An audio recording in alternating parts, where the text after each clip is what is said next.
સૈયદપુરા ગણપતિમાં પથ્થરનો મામલો. ચોક બજાર પોલીસે બીજા ગુનામાં 3 લોકોની ધરપકડ કરી.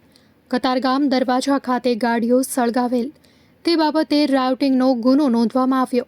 3 ઇસમોની ધરપકડ કરી ચોક બજાર પોલીસે દિનેશ ઠાકર, જયેશ પટેલ અને દેબાશીષ ઘોષની ધરપકડ કરી.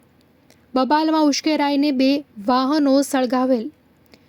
હજુ બીજા આરોપીઓને પકડવા વધુ તપાસ શરૂ કરી.